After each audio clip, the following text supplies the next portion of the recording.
Hello प्यारे बच्चों, कैसे हैं आप लोग। तो प्यारे बच्चों, आज एक बार फिर साउंड के नेक्स्ट लेक्चर में मैं कुमार अशोक आप सभी का स्वागत करता हूं। तो प्यारे बच्चों, साउंड में पिछले टॉपिक में हम लोगों ने स्टडी किया transmission of wave, characteristics of wave and some important topics related to sound we have discussed in our last lecture. Here we shall study about some remains part of sound topics as like speed.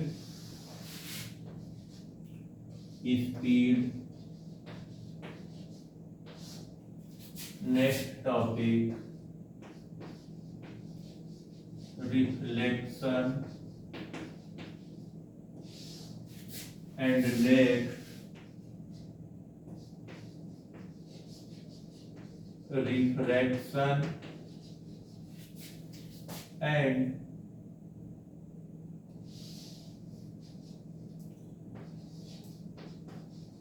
etc. So first of all, we shall discuss here about speed. सबसे पहले हम आज अपने इस video lecture में देखेंगे speed of sound. तो speed of sound क्या है। अब तक हम लोगों ने स्टडी किया कि कोई भी अब साउंड वेव है तो किसी मीडियम के थ्रू प्रोपोगेट करती है। तो अब प्रोपोगेट करती है, उसमें पार्टिकल का डिस्टरबेंस होता है, उसके लिए मीडियम की रिक्वायरमेंट होती है और उस मीडियम में डिस्टरबेंस की वजह से साउंड वेव प्रोपोगेट करती है। लेकिन क्वेश्चन ये राइज होता है कि अगर कोई वेव किसी मीडियम से अगर प्रोपोगेट कर रही है तो प्रोपोगेट करते समय उस मीडियम का कैरेक्टर कैसा है और कैरेक्टर के साथ साथ उस मीडियम में साउंड की स्पीड कितनी है। प्यारे बच्चों, वेव की स्पीड यहाँ पे या अब तक जो रिसर्च किए गए हैं, जो एक्सपेरिमेंट किए गए हैं, उसमें वेव डिफरेंट मीडियम में उस वेव की वेलोसिटी डिफरेंट फाइंड आउट की गई है। क्लियर। तो फर्स्ट ऑफ ऑल हम पहले अपने आज के एजेंडे में जिसमें हमको स्टडी करना है speed, reflection, refraction and ETC टेट्रा में सबसे पहले first of all we shall discuss about speed of sound. तो स्पीड क्या है। तो कोई भी ऑब्जेक्ट जब जैसे कि आप लोग पढ़े होंगे, वेलोसिटी पढ़े होंगे या स्पीड, खास करके आप रेक्टिलिनियर मोशन का जब स्टडी किए होंगे तो रेक्टिलिनियर मोशन में आपको एक टर्म मिला होगा पढ़ने के लिए, स्पीड। What is speed. तो वहां पे रेक्टिलिनियर मोशन में आप पढ़े कुछ और फिजिकल क्वांटिटीज के नाम, जैसे हम ले लें जिसमें आता है आपका डिस्टेंस, टाइम, तो उसमें दोनों में रिलेशन और उसके बाद स्पीड। तो इन तीनों में रिलेशन देखे होंगे कि अगर कोई ऑब्जेक्ट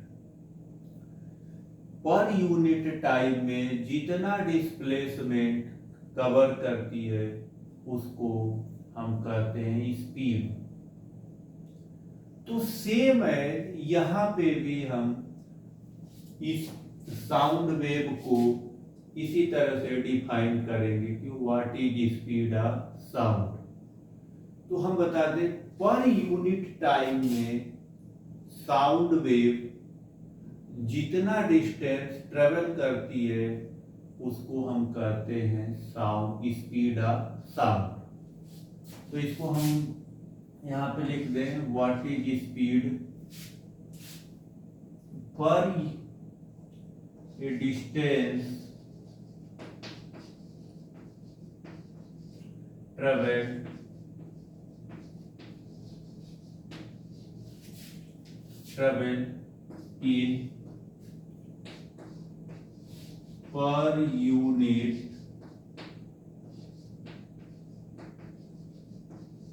टाइम। कोई भी साउंड वेव पर यूनिट टाइम में जितना डिस्प्लेसमेंट या डिस्टेंस, खास करके हम डिस्टेंस की बात करेंगे, तो जितना डिस्टेंस ट्रेवल करती है उसको हम कहते हैं स्पीड। एक ग्राफ प्लॉट करेंगे हम यहाँ पे। ग्राफ प्लॉट करते समय ये एक हमारा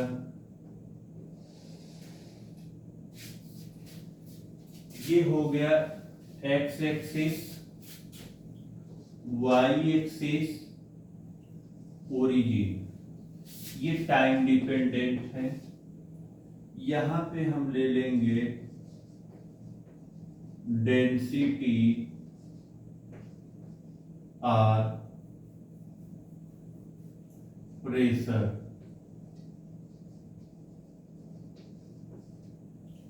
क्लियर? तो प्यारे बच्चों, इस डेफिनेशन को हम यहाँ पे इरेज करना चाहेंगे तो इरेज कर ले रहे हैं। इसको आप नोट कर लीजिएगा।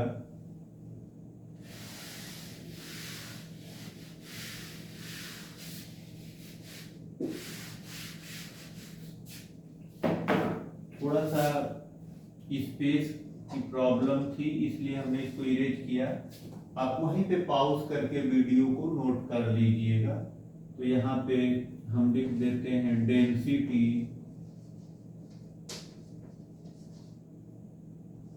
और प्रेशर। ये वाई एक्सिस पे हो गया और ये टाइम टी पे हो गया। सपोज किया कि कोई वेव, साउंड वेव अपने ओरिजिन से प्रोपोगेट करना स्टार्ट करती है। जब ये अपने ओरिजिन से प्रोपोगेट करना स्टार्ट करती है तो सपोज किया कि अगर ये 0 हो गया, यहाँ पे पाई और यहाँ पे 2 पाई, ये वेव पॉइंट ओ से, अगर इसको हम कोई पॉइंट दे दें, एक पॉइंट दे दिया हमने ए, ओ से ए तक वेव ट्रेवल करने में टाइम, टोटल जो टाइम लेती है यहां तक ए के बदले हम टी कर दें, यानी 2 पाई डिस्टेंस ट्रेवल करने में वेव जो टाइम लेती है वो कैपिटल टी। साथ ही साथ टी टाइम में वेव जितना डिस्टेंस ट्रेवल करती है उसको हम रिप्रेजेंट करेंगे लेमडा से। ये लेमडा डिस्टेंस हो गया from O to point T. Basically T time को रिप्रेजेंट कर रहा है। तो हम कह सकते हैं कि वेव ओरिजिन ओ से पॉइंट टी तक, जो कि टाइम को भी रिप्रेजेंट कर रहा है, अगर ज्यादा कुछ बात हो तो इसको हम ए से ले लेंगे। तो पॉइंट ओ से ए तक लॉन्गिट्यूडनल वेव प्रोपोगेट करने में टाइम कैपिटल टी लेती है और कैपिटल टी टाइम में जो डिस्टेंस ट्रेवल करती है वो ट्रेवल करती है लेमडा। लेमडा को हम एक और नाम से जानते हैं, इस डिस्टेंस को जिस नाम से और कह सकते हैं वो है हमारा वेवलेंथ। तो प्यारे बच्चों, अगर हम भी की बात कर लें तो ये लेमडा जो है, यहाँ पे हम इसको रिप्रेजेंट करें तो ये वेव जो हमारी है वो वेव कितना डिस्टेंस ट्रेवल करती है लेमडा, और लेमडा डिस्टेंस कितने टाइम में ट्रेवल करती है capital T. T is A time and lambda is a distance, तो हम यहाँ पे कह सकते हैं कि लेमडा अपॉन टी एक रेशियो है, यानी ए distance travelled by wave lambda इन पर यूनिट टाइम कैपिटल टी, और इसको हम कहेंगे भी। ये हमारा रिलेशन हो गया, और इसी को हम कहेंगे स्पीड ऑफ साउंड वेव। तो v is equal to lambda upon T, a distance travelled by per unit time, this ratio is called speed of sound wave. And another, we know that T is inversely proportional to 1 upon nu. Nu is a frequency. इसका vice versa हम लिख सकते हैं nu is equal to 1 upon capital T। प्यारे बच्चों, 1 upon capital T के place पे हम इसको कर ले इक्वेशन नंबर फर्स्ट, और इसको कर ले इक्वेशन नंबर सेकेंड।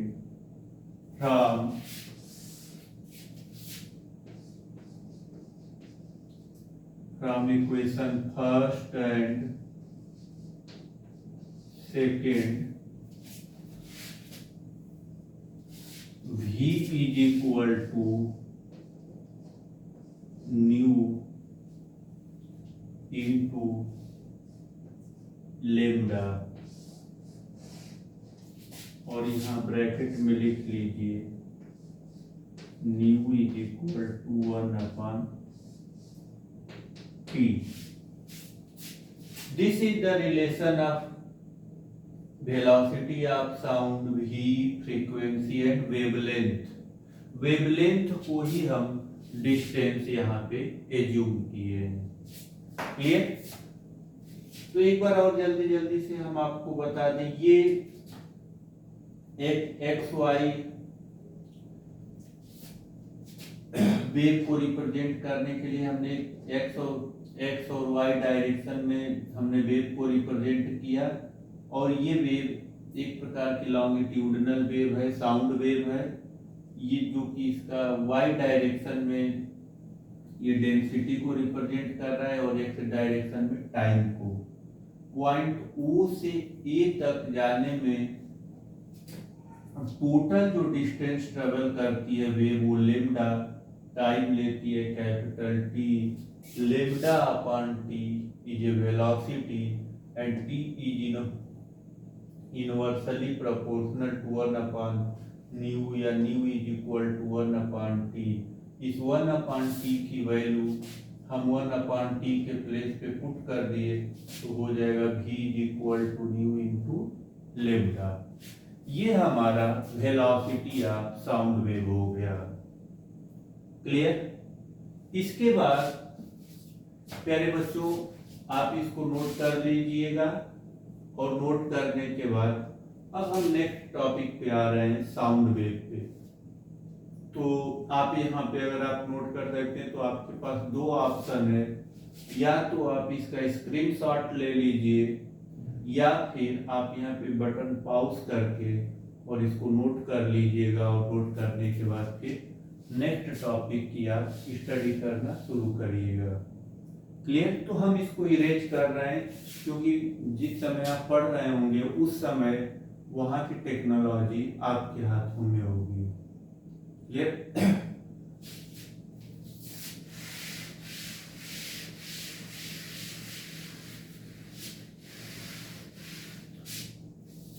अब हम डिस्कस करेंगे रिफ्लेक्शन।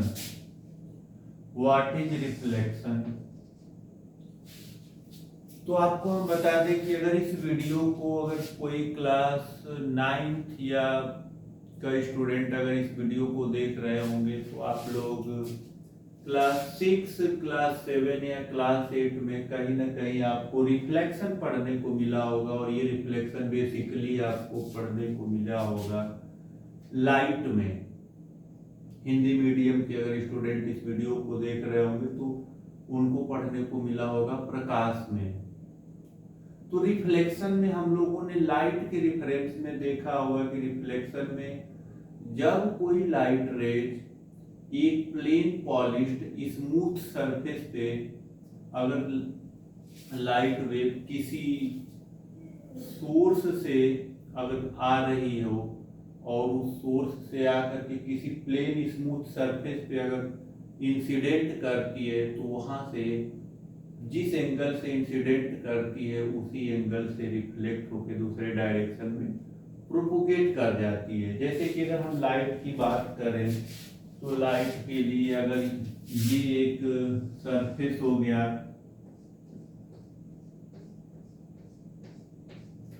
स्मूथ अगर सरफेस हो गया, इसका एक ये नॉर्मल हो गया, नॉर्मल हो गया, तो यहां से अगर कोई लाइट रेज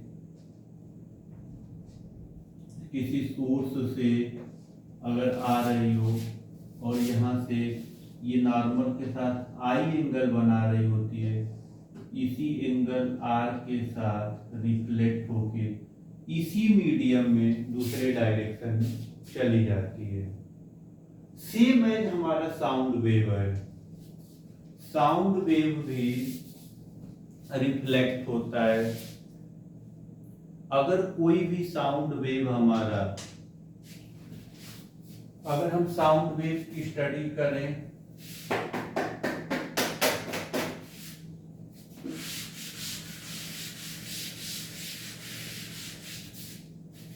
साउंड वेव को अगर हम स्टडी करें या साउंड वेव के बारे में देखें अगर, तो एक सेम एज एक सरफेस होगी और ये सरफेस हमने एज्यूम कर लिया, ये सरफेस हमारा ये भी हो जाएगा एक सरफेस, ये कोई क्या एक सरफेस ए हो गया, ये भी एक सरफेस है। और ये सरफेस, इसमें कोई जरूरी नहीं है कि वह सरफेस हमेशा प्लेन पॉलिश्ड और स्मूथ होगी, नहीं। साउंड वेव में जो रिफ्लेक्टिंग सरफेस होगी, ये इस सरफेस को हम एक और नाम दे देंगे, क्या? रिफ्लेक्टिंग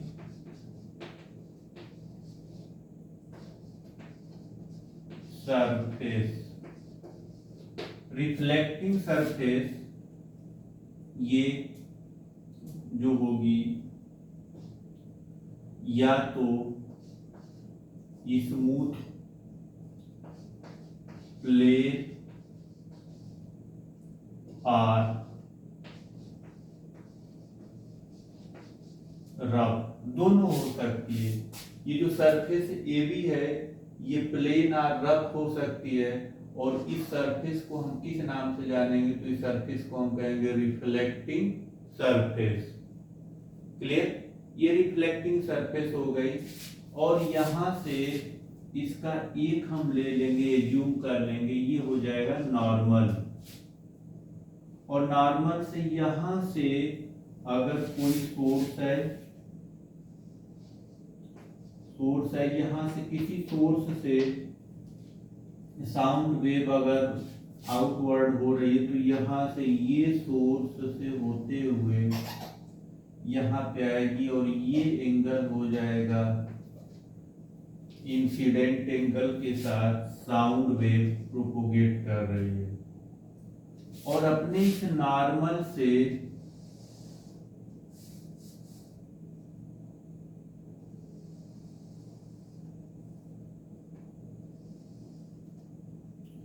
ये एक एंगल बनाएगा,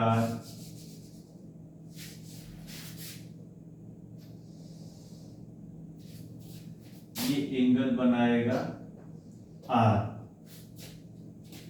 ये हमारा अगर सपोज किया कि ईयर है, तो यहां पे हम सोर्स को, साउंड को क्या कर रहे हैं? सेंस कर रहे हैं। क्लियर? तो रिफ्लेक्टिंग साउंड वेव, जिस इसको कहा जाएगा इंसिडेंट साउंड वेव, और यहां से रिफ्लेक्टिंग साउंड वेव, इसको एक नाम दे देंगे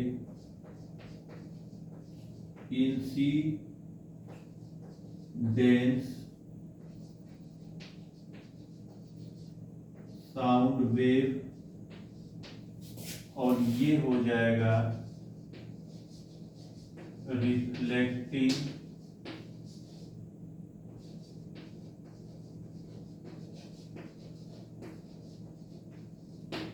साउंड वेव। क्लियर? तो रिफ्लेक्शन ऑफ साउंड वेव में जो सबसे इंपॉर्टेंट टर्म्स है वो ये है कि यहाँ पे एक सरफेस होगा और उस सरफेस को हम कहेंगे रिफ्लेक्टिंग सरफेस, और ये सरफेस कोई जरूरी नहीं है कि प्लेन पॉलिश्ड और स्मूथ हो। ये सरफेस या तो प्लेन भी हो सकती है और रफ भी हो सकती है। और साउंड वेव भी सेम है, जिस एंगल के साथ इंसिडेंस करती है उतना ही एंगल नॉर्मल के साथ बना करके रिफ्लेक्ट हो जाती है। इसके बाद लॉ ऑफ रिफ्लेक्शन हम लोग पढ़े होंगे, हम लोग पढ़े तो लॉ ऑफ रिफ्लेक्शन में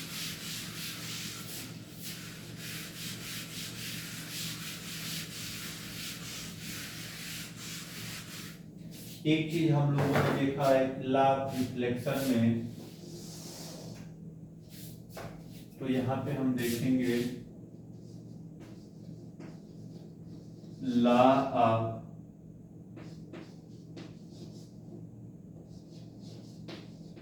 रिफ्लेक्शन। लॉ ऑफ रिफ्लेक्शन में फर्स्ट जो लॉ होता है वह होता है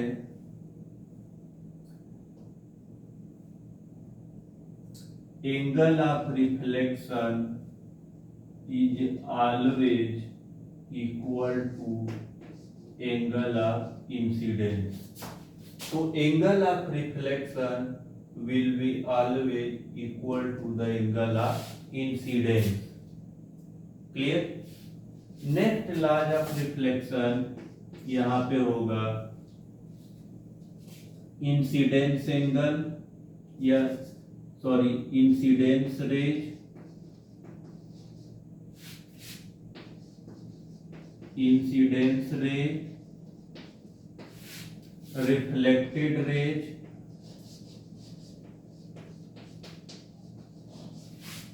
reflected ray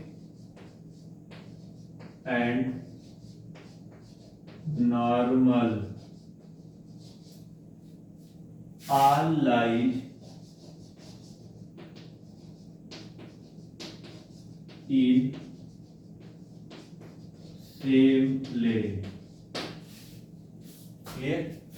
Second law, incidence rays, reflected rays and normal all lie in same plane. ये law of reflection of sound wave हो गया। क्लियर? तो इसको भी जल्दी जल्दी से एक बार हम देख लेते हैं। Reflection of sound wave, surface हमारा प्लेन या रफ सरफेस हो सकता है, जिस सरफेस से रिफ्लेक्ट होता है उसको हम कहते हैं reflecting surface.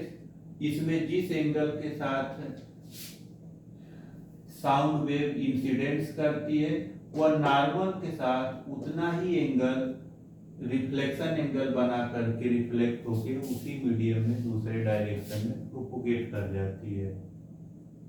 Law of reflection of sound, angle of reflection is equal to the angle of incidence. हम बता दें इंसिडेंस एंगल को आई से रिप्रेजेंट करते हैं और रिफ्लेक्शन एंगल को स्मॉल आर से रिप्रेजेंट करते हैं।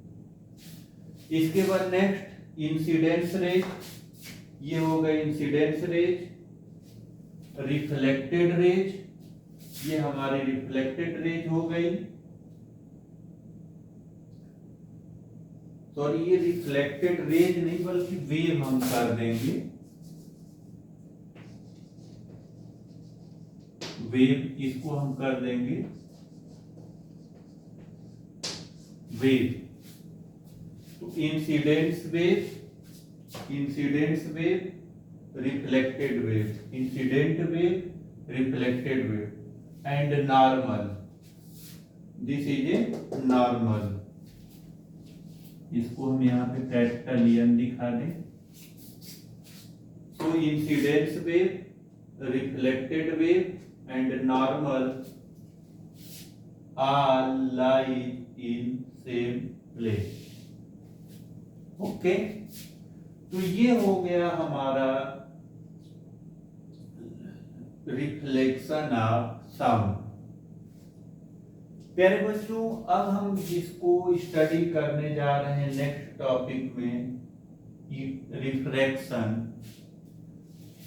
तो रिफ्रैक्शन एक बहुत ही इंटरेस्टिंग टॉपिक है। साउंड वेव और इलेक्ट्रोमैग्नेटिक वेव, या यूं कहें हम तो मैकेनिकल वेव और इलेक्ट्रोमैग्नेटिक वेव, दोनों में एक बहुत ही इंटरेस्टिंग फैक्ट्स है, एक बहुत ही रोचक घटना हम जिसको हिंदी में कहते हैं, और इंग्लिश में अगर हम कहें तो very very interesting facts relation are related with mechanical wave and electromagnetic wave। Electromagnetic wave, ये जो लाइट हमारे कमरे में दिखाई दे रही है, जो आप प्रकाश में, जहाँ पे मैं जिस प्रकाश में आपको मैं पढ़ा रहा हूँ यहाँ पे, ये जो लाइट है, इसी लाइट को हम एक प्रकार से दूसरे नाम से जानते हैं, इलेक्ट्रोमैग्नेटिक वेव के भी नाम से जानते हैं, या इसी को हम कहें तो इलेक्ट्रोमैग्नेटिक वेव भी कहा जाता है। क्लियर? तो इनमें जो सबसे इंटरेस्टिंग कहानी है, ये इंटरेस्टिंग बात है, उसको हम देखेंगे। तो इसको हम साफ कर दे रहे हैं। आप यहाँ पे मैंने इरेज कर दिया, तो अगर आपको नोट करना है तो पीछे से बैक करके आप वहां से स्क्रीनशॉट ले करके नोट कर सकते हैं, है ना।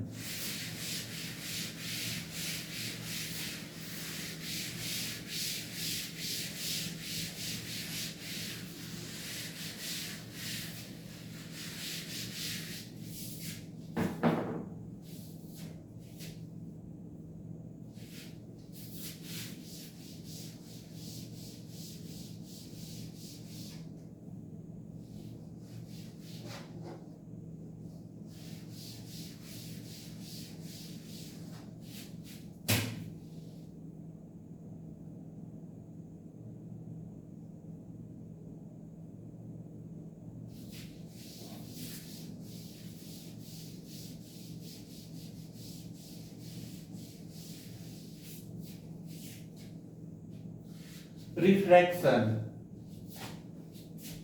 तो प्यारे बच्चों, आप लोग क्लास 6, 7 या 8 या कहीं न कहीं पे रेयरर मीडियम और डेंसर मीडियम के बारे में आप लोग कहीं न कहीं जरूर स्टडी किए होंगे।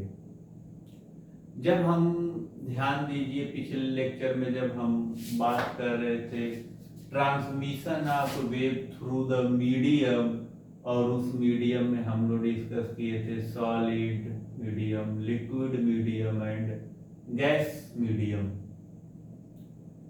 यहाँ पे हम उसी टॉपिक को एक बार फिर से डिस्कस करने जा रहे हैं। तो वहां सिर्फ और सिर्फ हम ये स्टडी किए थे कि जो साउंड वेव है वो किसी मीडियम में उसकी कैरेक्टरिस्टिक्स क्या होती हैं। तो कैरेक्टरिस्टिक्स में हम लोगों ने देखा था वहां पे कि सॉलिड में ट्रांसवर्स और लॉन्गिट्यूडनल दोनों प्रकार के वेव पाए जाते हैं। वहीं लिक्विड और गैस में हम लोगों ने देखा था कि सिर्फ और सिर्फ लॉन्गिट्यूडनल वेव पाई जाती थी। अब यहाँ पे हम दोनों में कंक्लूजन करेंगे, एक निष्कर्ष निकालेंगे कि रिफ्रैक्शन में या इलेक्ट्रोमैग्नेटिक वेव और जो मैकेनिकल वेव है, ये दोनों वेव कैसे प्रोपोगेट करती है, किस मीडियम में, अगर एक मीडियम से दूसरे मीडियम में अगर ये दोनों वेव प्रोपोगेट करती हैं तो इनके वेलोसिटी पर क्या क्या इफेक्ट पड़ता है। खास करके अगर हम बात करें मैकेनिकल वेव, तो मैकेनिकल वेव को अगर लें तो उसकी सॉलिड में वेलोसिटी कैसी होती है, लिक्विड में क्या होता है, गैस में क्या होता है, वैक्यूम में क्या होता है।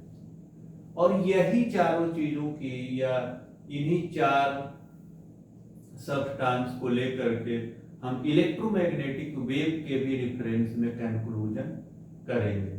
तो यहाँ पे हम कंपेयरिंग ऑफ स्पीड देखेंगे कि अगर वेव है तो मीडियम में और वैक्यूम में, और मैकेनिकल वेव और इलेक्ट्रोमैग्नेटिक वेव दोनों के वेलोसिटी या स्पीड में क्या क्या डिफरेंसेस हैं उसको हम देखेंगे, और ये मीडियम के कैरेक्टरिस्टिक से कैसे इफेक्टेड हो रही हैं। तो हम फिगर देखेंगे। तो फिगर में फर्स्ट ऑफ ऑल हम यहाँ से इसको हम कैटेगराइज करेंगे। यहाँ से दो पार्ट लेंगे और दो पार्ट में एक हम लेंगे mechanical wave,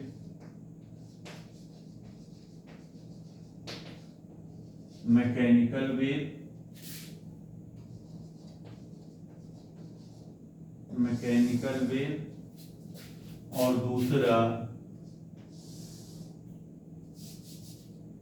electromagnetic wave, electromagnetic wave. ये रिफ्लेक्शन है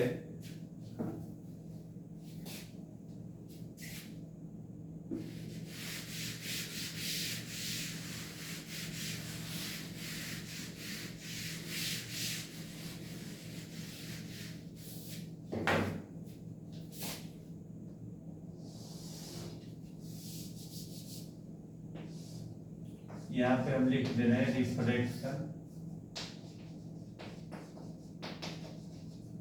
मैकेनिकल वेव,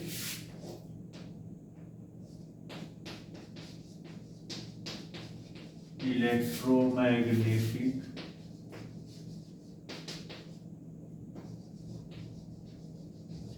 वेव। देखिए फर्स्ट ऑफ ऑल हम एक सरफेस है, ये लेयर है, और यहाँ पे अगर इसके डाउनवर्ड ये एक हम इसको कह सकते हैं वाटर, वाटर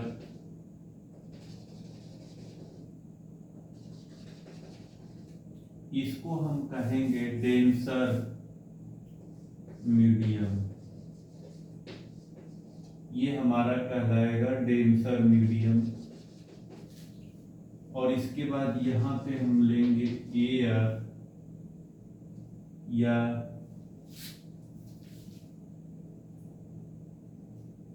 इसको कहा जाएगा रेयरर मीडियम। एक अब यहाँ से हम एक ड्रॉ करेंगे नॉर्मल। क्लियर? ये इस वाटर का ये सरफेस है, ये हम इसको कहेंगे वाटर सरफेस। इसको हम लोग कहेंगे वाटर सरफेस। ये वाटर सरफेस हो गई। यहां से अगर कोई सोर्स यस है, और ये हम मैकेनिकल वेव के एस्पेक्ट में स्टडी कर रहे हैं, यहां से अगर एक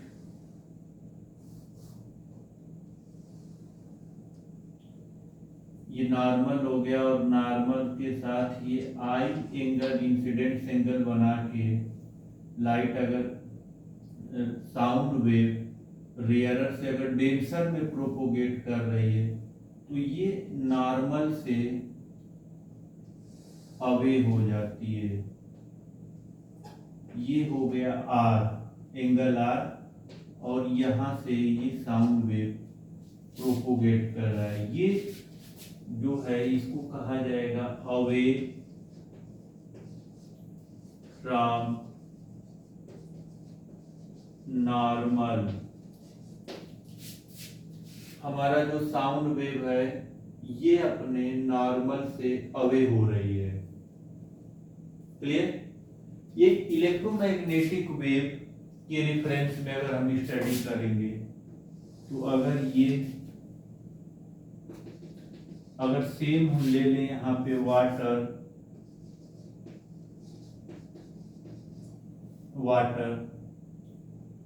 और ये हो जाएगा एयर, ये नॉर्मल, और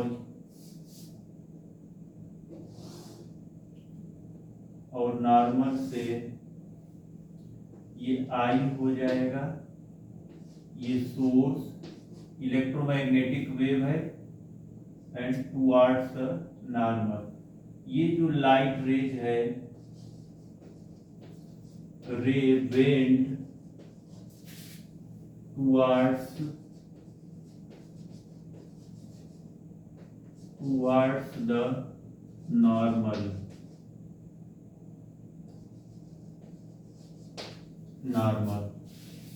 ये जो सोर्स है लाइट रेज है ये नॉर्मल की तरफ वेंड कर रही है और ये हमारा ये वाटर का हो जाएगा, ये मीडियम डेंसर का, और ये हो जाएगा रेयरर।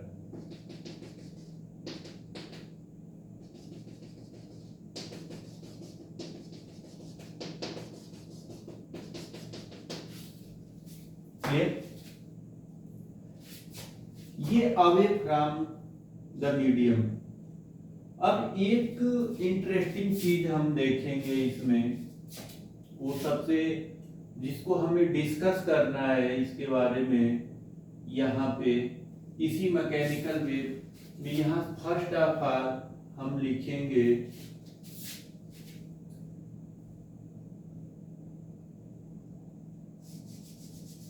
इस सोर्स को हम यहाँ पे रिप्रेजेंट करेंगे और यहाँ से हम दिखाएंगे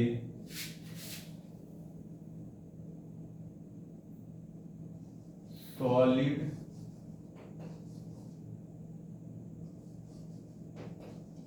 liquid, gas,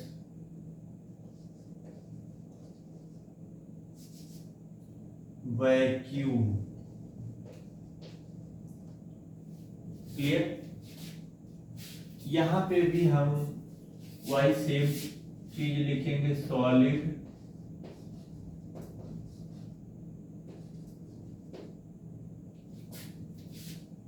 liquid, gas,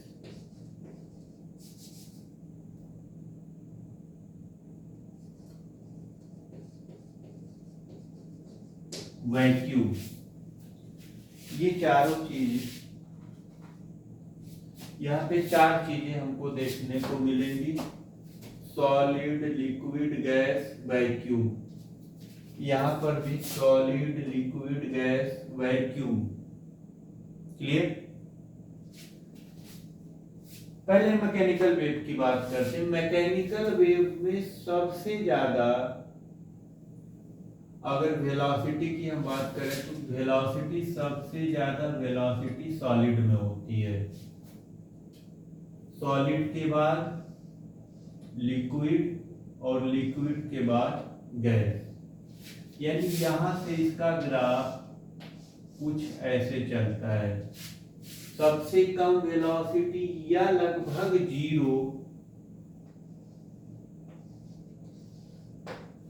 velocity होती है वैक्यूम में, वैक्यूम के बाद उससे ज्यादा गैस में, जो कि हम पहले डिस्कस कर चुके हैं।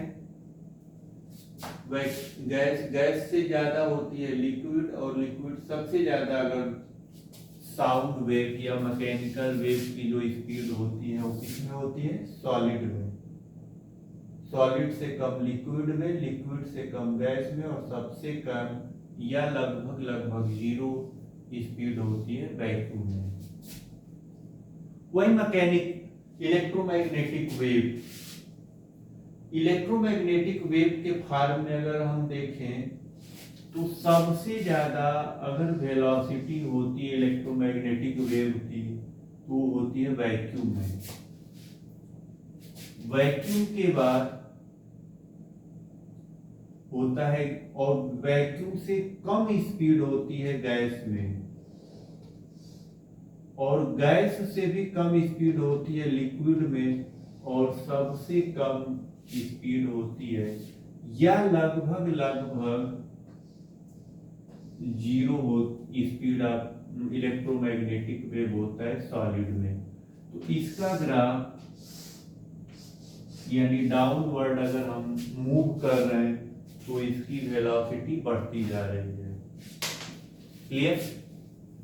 तो इसके स्टडी के बेस पे हम इस कंक्लूजन पे या इस निष्कर्ष पे हम पहुंचे हैं, और हम कह सकते हैं कि जो सबसे ज्यादा, अगर मैकेनिकल वेव की बात करें तो सबसे ज्यादा मैकेनिकल वेव या साउंड की स्पीड सॉलिड में होगी, उसके बाद लिक्विड में होगी, फिर गैस में, फिर वैक्यूम में।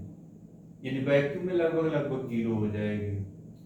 और इसमें एक चीज और भी है कि यहाँ से देखिए, जब सोर्स से यस से अगर मैकेनिकल वेव एयर या रेयरर मीडियम से प्रोपोगेट करते हुए डेंसर मीडियम में जा रही है, तो यहाँ से ये जो साउंड वेव है ये अपने नॉर्मल से अवे हो रही है।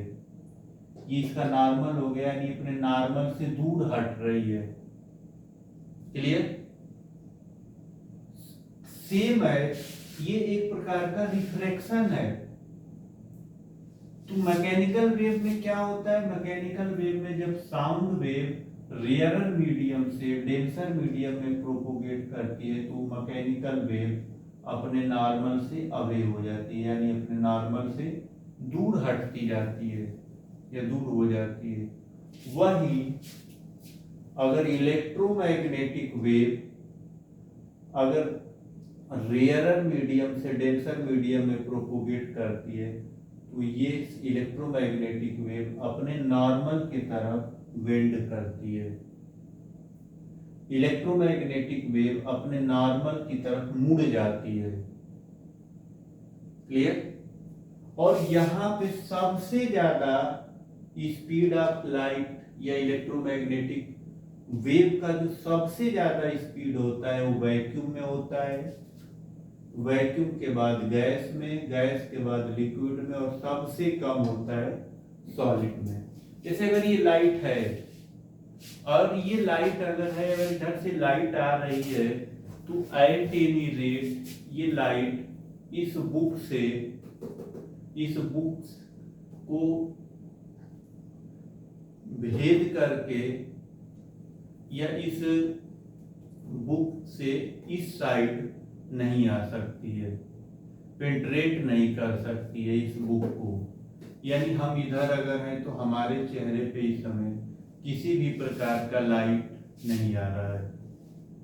क्लियर? तो हम कह सकते हैं कि अगर सॉलिड मीडियम है तो सॉलिड मीडियम से इलेक्ट्रोमैग्नेटिक वेव पास नहीं करती है, और खास करके जो विजिबल रेंज है उसकी बात हो रही है। और भी बहुत से वेव्स हैं, कैरेक्टर हैं, तो हम वहां पे नहीं जा रहे हैं, हम बेसिकली साउंड पढ़ रहे हैं। तो इतना ही, जब हम अपना अगला लेक्चर लेके आएंगे कभी इलेक्ट्रोमैग्नेटिक वेव का, तो वहां पे और विस्तार से डिस्कस करेंगे। तो फिलहाल के लिए आज हम यहीं पे अपना क्लास ओवर करते हैं, और मैं आशा करूंगा कि उम्मीद करूंगा कि अगर कोई भी किसी प्रकार का सजेशन हो, कोई सुझाव हो, तो आप हमारे कमेंट सेक्शन में लिखिए और जरूर हमें बताइए जो भी चीजें, और भी किसी टॉपिक्स को लेके अगर आपको डाउट्स हो तो आप वो भी कमेंट सेक्शन में लिखिए। मैं I am sure I will make video for that's your topic. Okay, तो आप इसी तरह से हमारे वीडियोज को आप देखते रहें, और मैं आशा करता हूं कि आपकी जो भी प्रॉब्लम होगी, किसी भी प्रॉब्लम के अगर डाउट्स होंगे उसके लिए हम अपनी तरफ से पूरा प्रयास करेंगे। तो इस तरह से आज के इस लेक्चर में क्लास 9th के स्टैंडर्ड का जो साउंड वेव था ये हम यहाँ पे आज डिस्कस कर चुके हैं। तो साउंड वेव हमारा कंप्लीट हो गया, और इसके जो मैथमेटिकल ऑपरेशन है, डेरिवेशन है, वो क्लास 11th के बेस पे है, वहाँ पे मैथमेटिकल डेरिवेशन वगैरह करते हैं। तो जब हम क्लास 11th का अपना लेक्चर स्टार्ट करेंगे साउंड वेव को, तो उसके जो भी मैथमेटिकल इंटरप्रिटेशन होंगे, डेरिवेशन होंगे, वहाँ पे हम डिराइव करेंगे। तब तक के लिए thank you so much all of you.